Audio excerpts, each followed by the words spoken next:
Geçti ömür boşa, taktım zvana, oldum hoşaf gibi. Hayır, kaldıramam sizi. Çünkü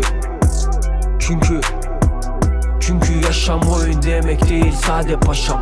Geçti ömür boşa, taktım zvana, oldum hoşaf gibi. Hayır, kaldıramam sizi. Çünkü yaşam oyun demek değil, sade paşam. Yaramadı duş, açık ara bul. Cadolup sepetine koysan elma, sır zehrini yut. Siktir bitch, her şey dönerdi tersine.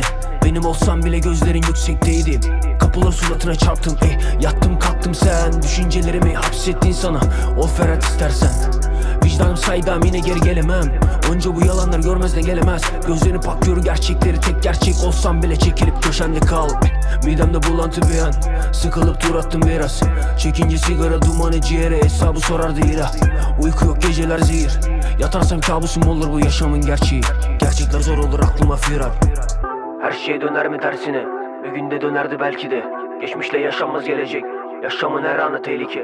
Geceler kara, manzaram tavan, sözlerim silah, yankılar dört var ey.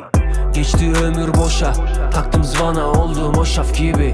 Hayır, kaldıramam sizi. Çünkü yaşam oyun demek değil, sade paşam. Geçti ömür boşa, taktım zvana, oldum hoşaf gibi. Hayır, kaldıramam sizi.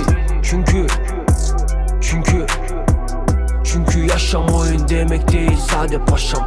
Her günüm beterdi dünümden, bugünse şükürle yetindim sadece. Yaradan gösteri gerçeği elbet, geçerdi ömür boşa.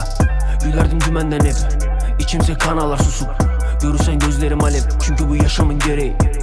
Düşemem yenik bu oyuna, her koldan kovala uzatır yolunu beklemek adamım. Arsız bu girdi bu rotası, zayıfın yoluna. Bir veren etinden koparır, susunca mazlumsun derler. Günaha batarken her nefes söyle, kim gelemez yenik bu oyuna. Oynarım oyunu kurala göre, çekerim kapşonu gizlenir görüntüm, olamam gözüne köle. Kimine denen o şans, kimine kesilir köpek. Yaşamın gereği bu, yaşamın gereği bu, yaşamın gereği bu. Geçti ömür boşa, taktım zana, oldum hoşaf gibi. Hayır, kaldıramam sizi.